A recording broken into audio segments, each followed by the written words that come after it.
thankful for the way these stories hold on to the lifetime we won't get back. I know these rivers carry on.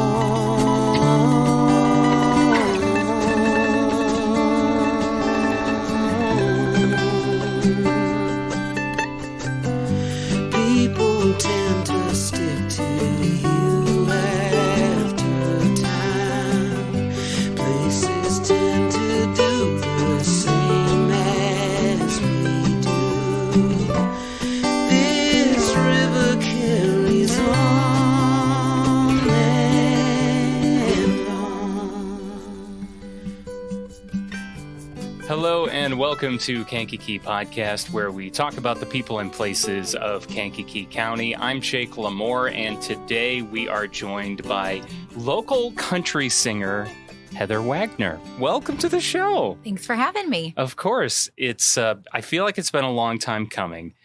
We haven't had enough female artists on the show yet as far as music goes. So it's like, well, I had Heather on the list, and I saw that you were teasing a new single. So I thought, now's the time. So it just kind of worked out perfectly. I think this is the first time we've met that I can think of. Yes. I mean, maybe Officially. Yeah, maybe I've seen you at Looney Bin when you were a bartender there. I have no idea. I mean, I didn't frequent the Looney Bin that often, but I feel like if I was to see you somewhere, it probably would have been there. Yeah. So it's nice to meet you in person. Yes. Finally. Yes. You started up in 2019, right? Yeah, It was right before. I released Don't You, and then I released the first version of this. Yes, because technically, right, the version of Gone that it was just released is I don't know if you're calling it a remix or if it's just a rerun. A rerun, a new version, whatever it might be. Yeah. It's a new and improved version, in my opinion. Thank you. It kicks more butt, I feel like, than even before. And before, it already kicked a lot of butt. So I just feel like it's an improved version. So I kind of remember from our conversation 3 years ago already, it still feels like yesterday. Mm-hmm. Yeah, you are originally from Kankakee County, right? Yep, St. Anne. Okay. Yeah. So growing up in St. Anne, what do you think of when you think of St. Anne? Oh, man. It's just super small town feel. Everybody thinks I say Kankakee and they're like, oh, yeah, that's so small. I'm like, oh, you don't even know. Yeah. I mean, everybody knows everybody there. You know, it's cornfields. Everybody knows your business, but it's a good thing. You know, it's a bad thing. But I mean, I go back there and it's like you just pick back up right where you left off. How long is your family? When did they come to St. Anne? Were they there for a long time? I mean, yeah, I moved there when I was 5 years old. So I went to school there my whole life, pretty much. I finished high school and here. But yeah, I know everybody there. What's cool about St. Anne? I know it's a small town. Honestly don't know much about St. Anne. Other than the fact that it's small. Like, yeah, it's, I mean, like I said, your friends are your family. And you can depend on everybody to help you with everything. And I think that's really what's great about it. And well, there's the Pumpkin Festival. Oh too. my gosh. Yeah. Yes. Which it seems like it always happens the same weekend of Mantino Oktoberfest. Yeah. Not always, but it seems like a lot of the times it does. I'm wondering if it is this year. I should look that up because I haven't been to St. Anne Pumpkin Fest probably since I was a little kid. Yeah. It's been such a long time. Yes. So, and I'm from Mantino, so I usually go to the Oktoberfest. To the Oktoberfest, right? Yeah. So I remember the Pumpkin Fest when I was little and thinking it was like going to Disney World. Oh yeah, my gosh, it was right? the best thing. I mean, that's when you're little like that, everything is so big. And then when you get older and then you revisit those things, that's not how I remembered it. Right. The pumpkin was this tall. Right. It was ginormous or whatever. I love bringing my daughter, though, because just watching her, you know, living it through her eyes, it's like, oh, yeah, we're in Disney World again. Yeah. So you went to high school at Bradley Bourbonnais. And was that just your parents moving? My parents had actually split, so I came with Okay. my mom, and we ended up moving into the Bradley area. So I went to BB.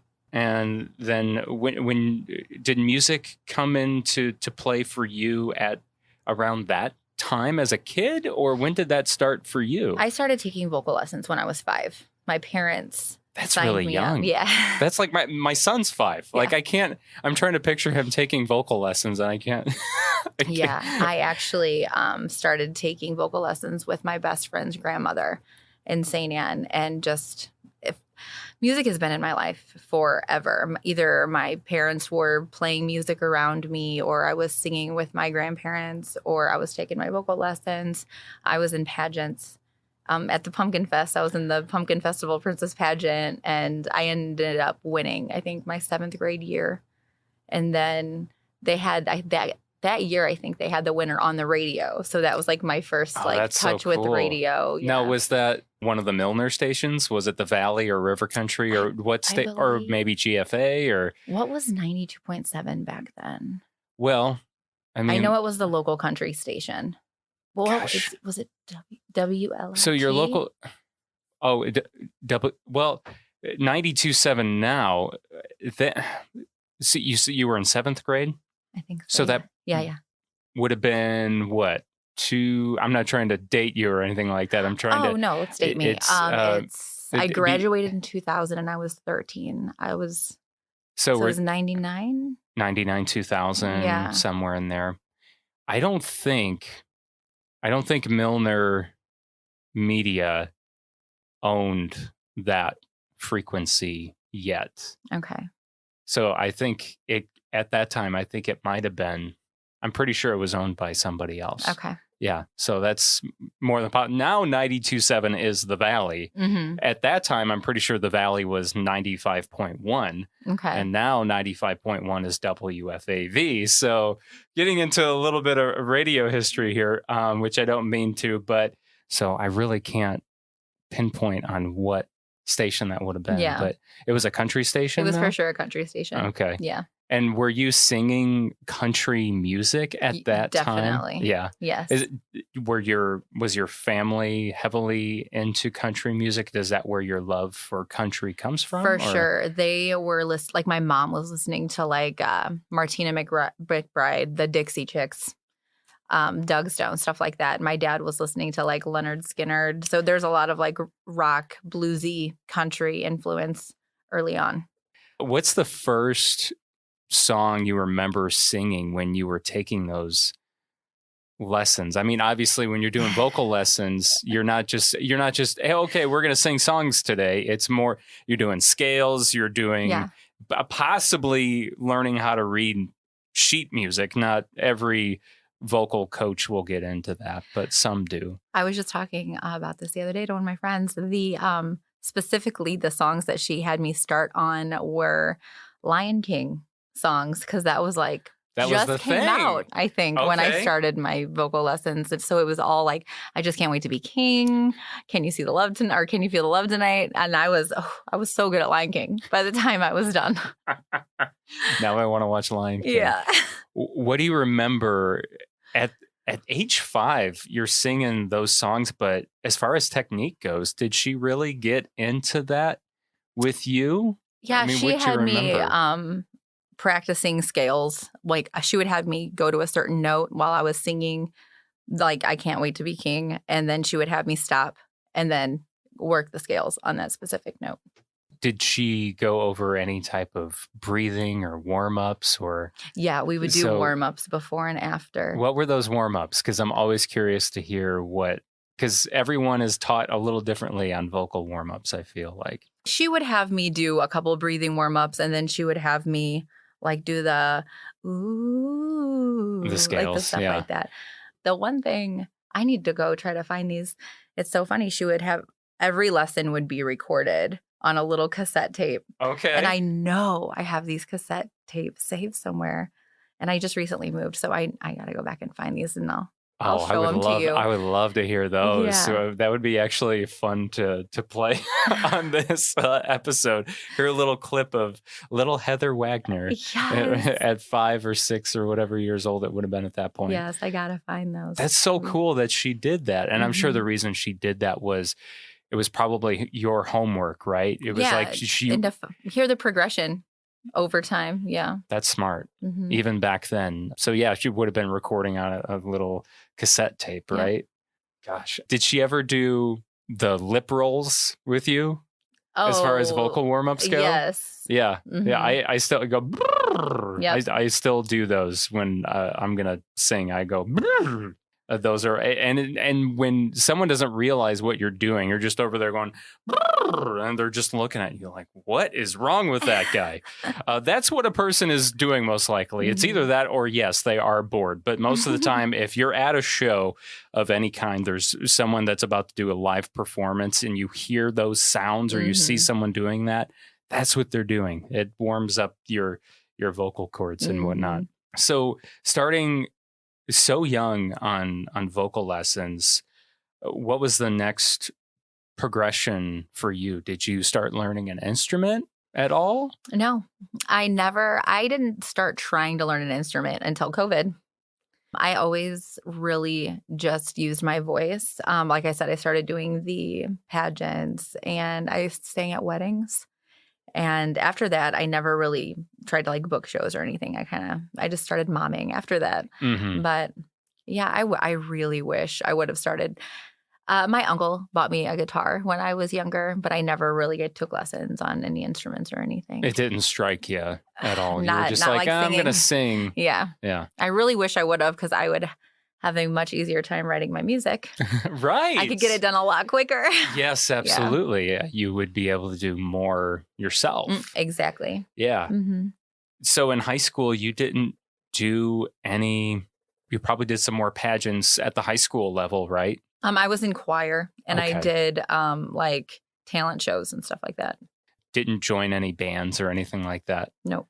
So when then for you become a mom and obviously you're not going to really spend that much time thinking about, I'm going to write a song. Like, so when did that happen? When did you like decide, okay, I'm going to write my own song? I've been singing other people's songs for a long time. I'm going to write my own song.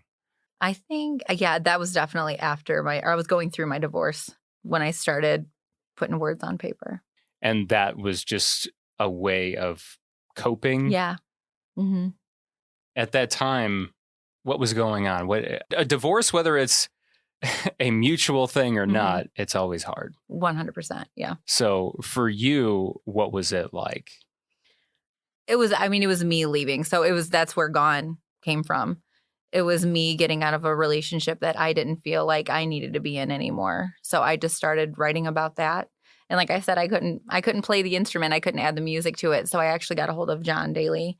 And he helped me pretty much learn how to structure the song and put the lyrics together.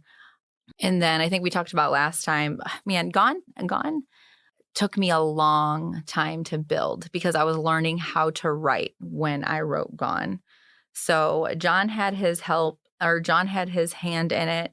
And then when I was learning when I was putting the music part together, Chance he was messing around on the guitar and he was getting ready to put it down because he was getting mad that he couldn't write anything good. And I was walking down the hallway and I was like, no, oh my gosh, I love that. Do it again. And then we recorded it. And then we ended up putting the whole song together and went and recorded it. And it came together over like so much time. But I mean, it changed over. And the perception of the song has changed multiple times for me too. So it came together really cool. So what was the first draft like of Gone?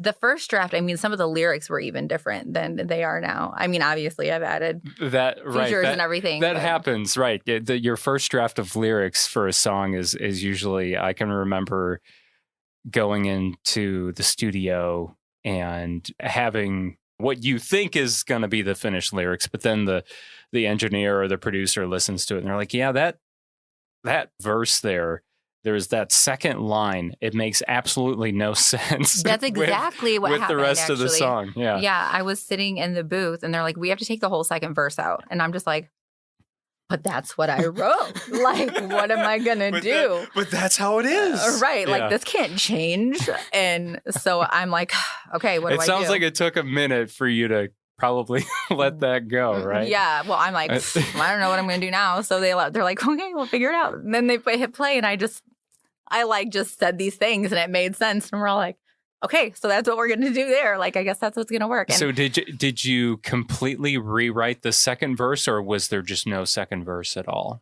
I completely rewrote it in the box, like while I was standing there. And that's what we used.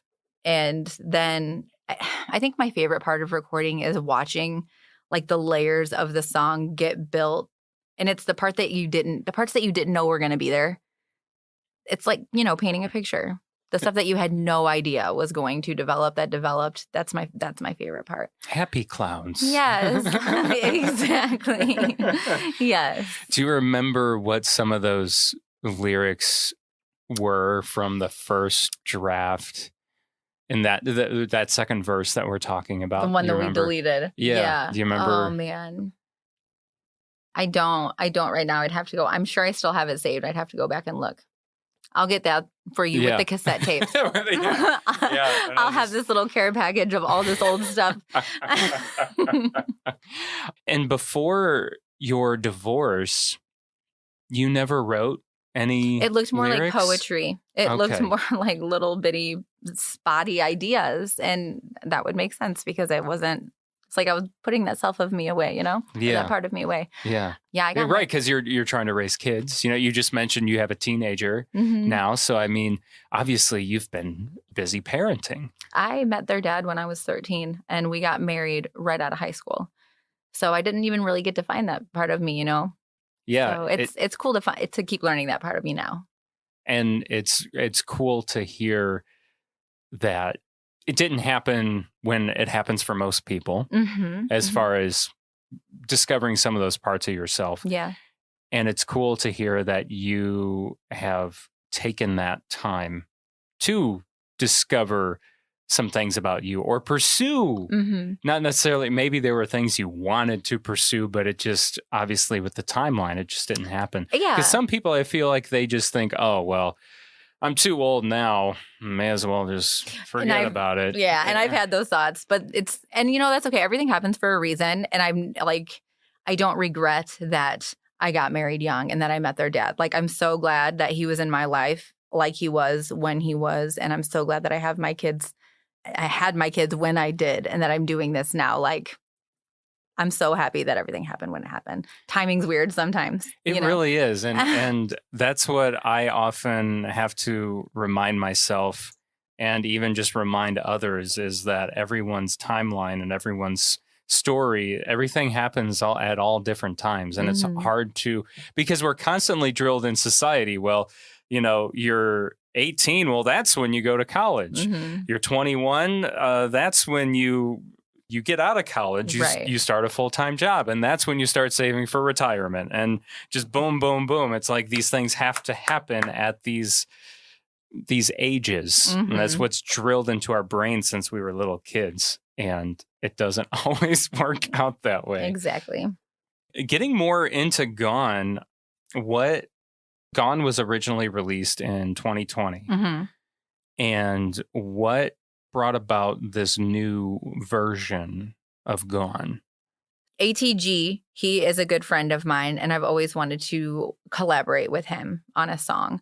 So like I said, the perceptions of Gone had been changing. And right now, the way I see Gone is like you're leaving I'm leaving a version of myself to discover the new version of me. And when I asked ATG to do the feature on it, I hadn't sat with him. I still haven't sat with ATG like I am with you right now. So I kind of just said, do your thing. I want to see how you can write first before I give you any idea. So what you heard is him.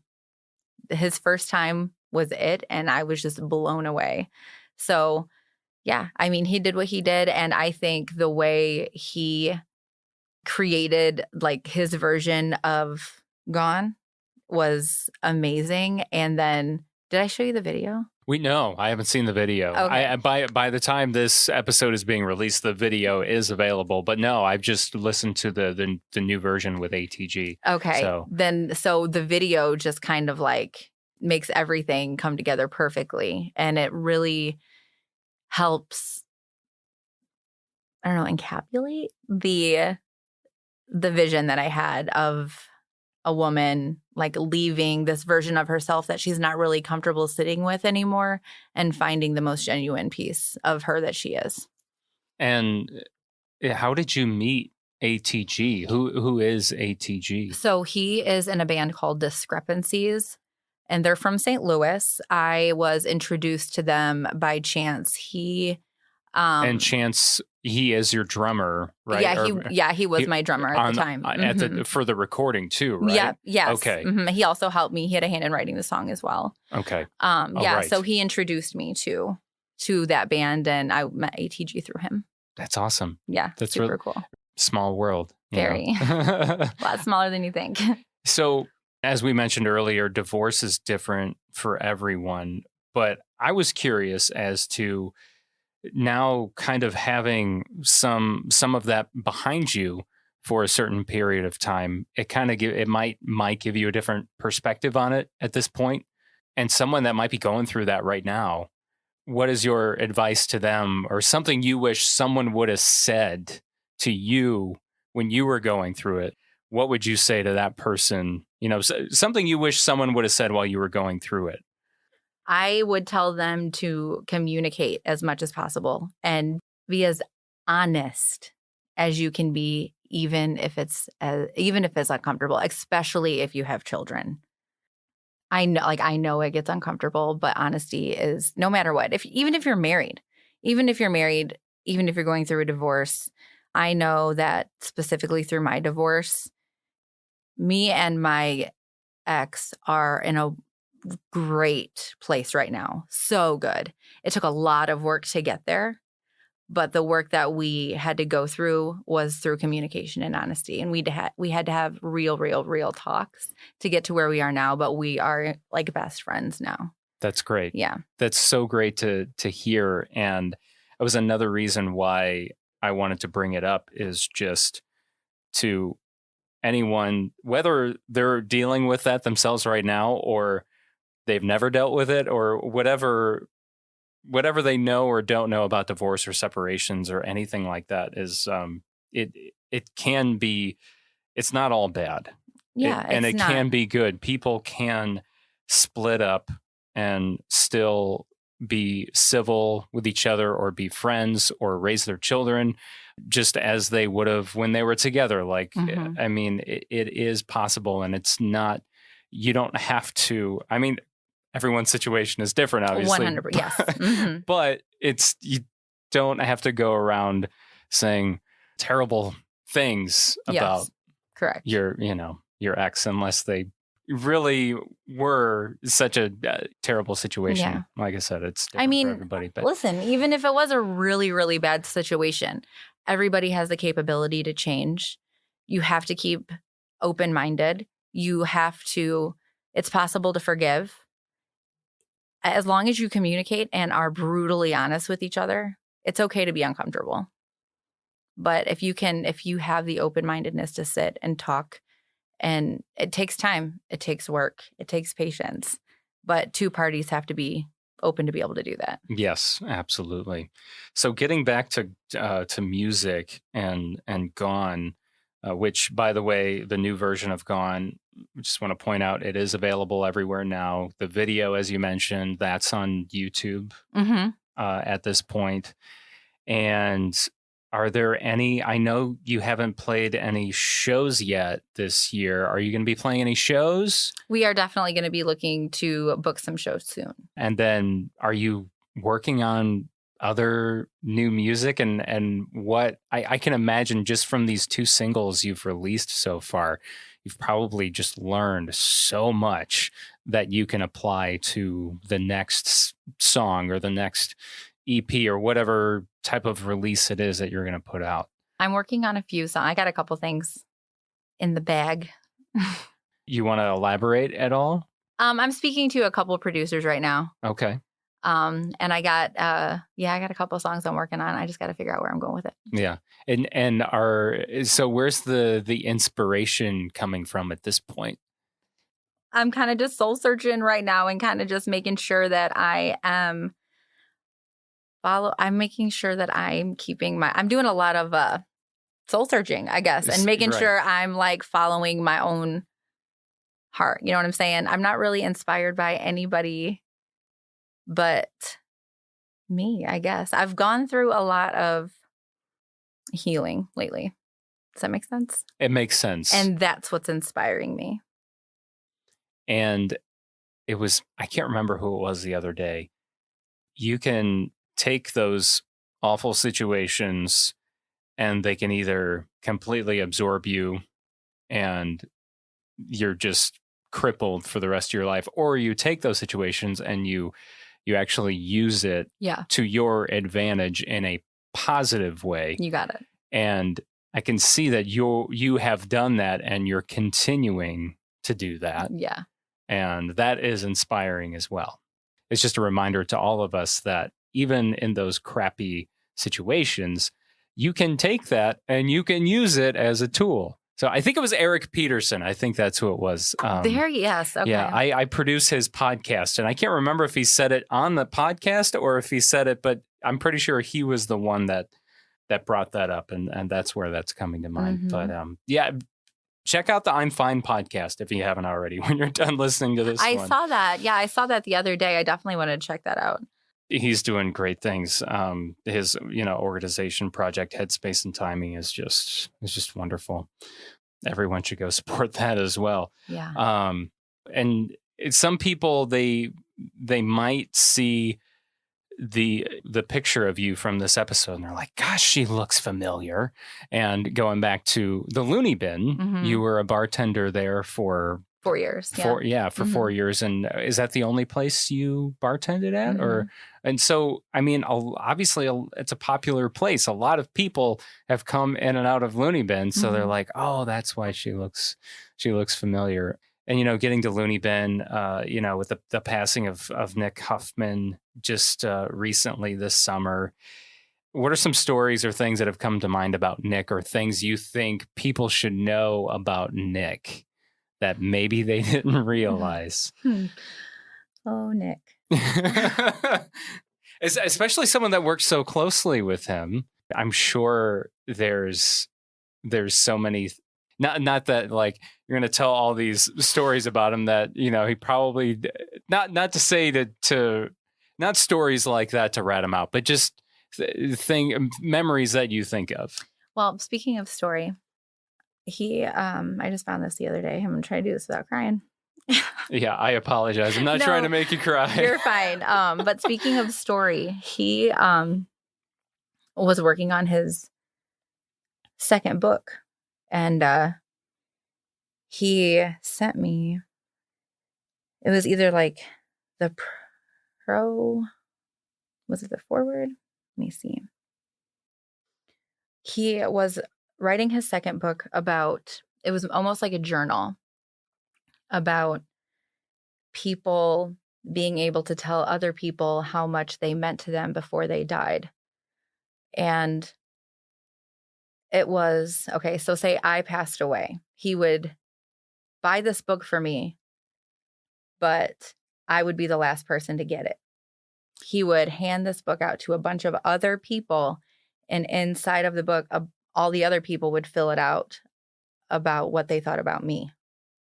And then I would be the last person to get it, and it would be completely filled with thoughts of, wow. Yeah. What an incredible idea. Yeah. And what he said before he told me what it was about is, I wish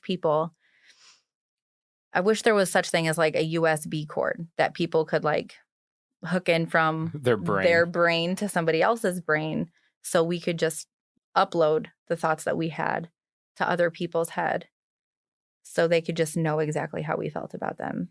Because I'm always telling people how great, like anytime somebody's like, hey, I saw Heather today, he would just like spout off, this is what I think about Heather. So people would just know like how I feel. And I was like, Nick, that's the best idea. A USB cord or from heart to heart or from brain to brain. Like that would be the Elon Musk is working on it as we speak. For real? I was like, what? No, I'm just kidding. I have no idea. I wouldn't be surprised if. Yeah, seriously. Yeah. So he texted me this whole like how it needs to be done and, Nick stuff. So did he, Nick stuff? Nick stuff. Yes. Do you know if he ever finished the book? No. He just started it. He was sending me notes on like what he wanted to be in it. And they had read it in the eulogy. Okay. At his funeral. Okay.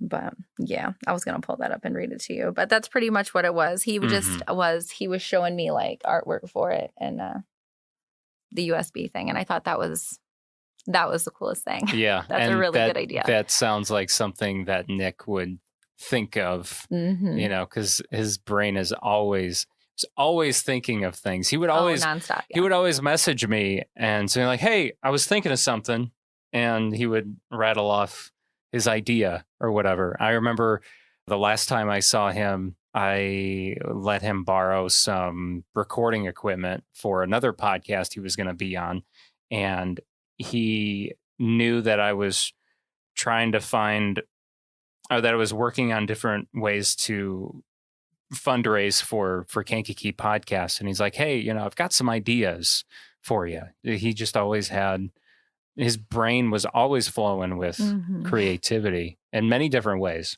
So, but yeah, what from your point, I mean, Nick was part of the inspiration behind getting you to actually get your music out there. He was like my biggest mentor. When I got my divorce, I want to say it was the July, because it was my birthday after my divorce was final. I called Emily, and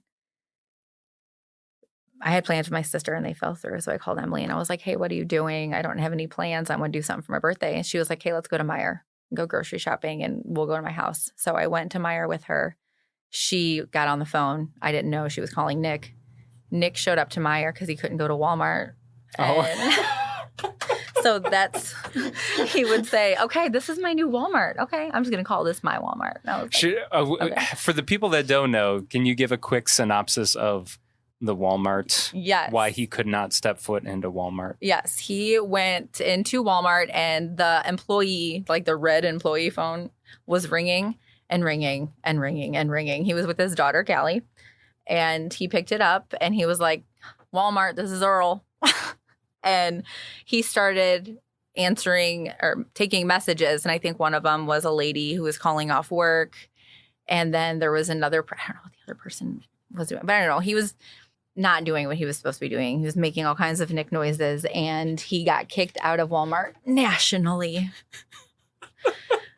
And yeah, so then he went into Meijer because he was allowed to go into Meijer. So that's where I met Meijer's him. better anyway. Yeah, so Meijer's way better. That's my opinion. Do you know that got lifted before he passed? Did it really? He was allowed to go into Walmart again. Oh, wow. Yeah. Did he ever, use that? Yeah. Did he? Yeah, there's a video. Were he walking into Walmart for the first time? Okay. Yep. I think I missed that. I don't think I'll have to send it to you with the cassettes. Yeah, with the cassettes. Yeah. Yes. But yeah, I met him in Meijer and we went back to Emily's and he sat me down next to him. That's what he said. He said, if I will help you, just sit right here. And then he gave me a list of names and stuff. I need, like, pretty much directions that I need to follow.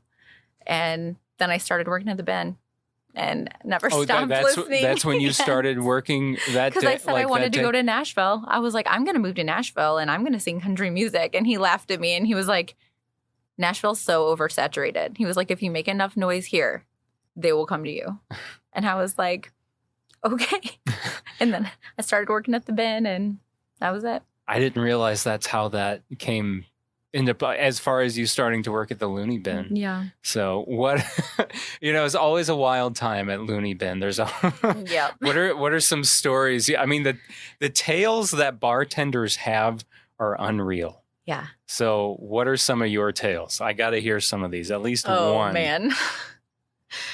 Hold on. I got to figure out one I can tell. Okay. Well, one time I walked in to go to work and Nick was sleeping in a hammock. The hammock was covering him because nothing else was. And he was... I'm trying to figure out how to tell this nicely. He was watching some movies. Oh, some special movies. Yeah. Okay. So yeah, I had to call a friend to come help me because I was like, listen, I can't turn around. So you're going to have to help me. Was Get it Nick to his office.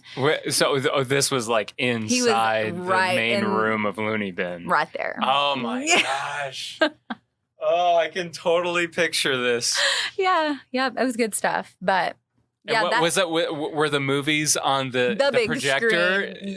Yeah, the big screen. Oh God. Volume at full blast. Oh no. Yeah, it was good stuff. Gotta love him. So you called a coworker to help you. Yeah.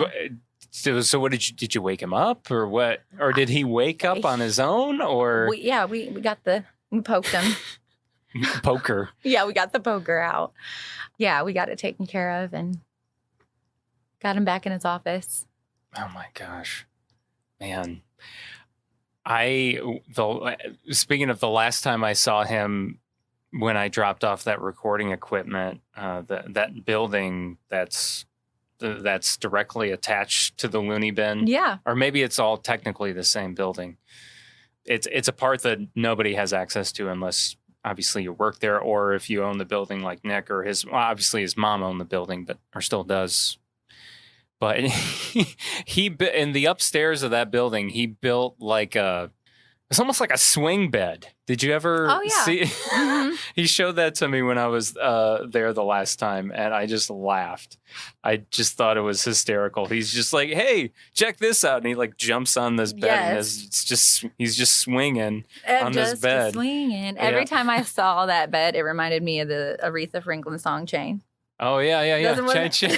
Yeah, because right, exactly. And I don't think I could ever sleep on that bed because I would be afraid it would just go and just crash to the floor. So yeah, Gone featuring ATG. Mm-hmm. Check that out. It's on all platforms. Check out the video. To find you on socials, it's Heather. Is it at Heather Wagner or is it like Heather Wagner Music? Heather Wagner Music. Yep. And that's on Spotify, Facebook. It's Heather Wagner on Spotify, but on Facebook and Instagram, it's Heather Wagner Music. Okay. Yep. Awesome. And is that a stage name or is that actually your name? Just Heather Wagner. Yeah. Okay. Yep. I wonder because I'm like, that's like a perfect country name. Yeah? Come on. Wagner just screams like country. Yes, I like it then. All right. At least I think so anyway. Cool. But, well, Heather, thank you so much for your time. I truly appreciate this, and I hope you had fun. I had a blast. Thank you so much for having me. I really enjoyed it. And everyone go stream Heather's new version of Gone. Yes. Check it out. Like the wind in my hair in that 55 Ford, and the tears that I cried on the bathroom floor. No, you won't find me looking back no more. I'm surprised it took so long. This girl is young. Well, that concludes this episode of Kankakee Podcast. I'm Jake LaMore. Thank you so much for listening. Please share this podcast with a family member, friend, or neighbor that you think might enjoy learning new things about the people and places of Kankakee County. Also, a special thank you to our patrons for helping make this episode possible, including Karen Bishop, James Reardon, Jake Lee, Jesse Arsenal, Dave Barron, Daryl Damper, Samantha Rocknowski, Lake Iverson, Travis Garcia, Jane Bostwick, Dawn Harrison, Simon Topless, Scott Wright, Carrie O'Connell, Jamie Race, Joanne Barry, Anthony Vicelli, Eric Olson, Dan DeBoard, Jeff and Rosa Carroll, Teague Dreenan, Sandy and Steve Twait, and Rose Lucky. To become a podcast patron, go to KankakeePodcast.com and then just click on the Patron tab. If you pledge $5 or more per month, you'll also hear your name announced on an episode. There's also other rewards like early access to new episodes, unedited versions of episodes, even video versions of select episodes, podcast merch, discounts on special events, and so much more. Your monthly pledge is truly appreciated. Our monthly goal right now is to reach $400 per month, and right now we're about 37% away from reaching that goal. So please sign up for the patron program today at KankakeePodcast.com. Our theme song is by Lupe Carroll. Talk to you soon. This river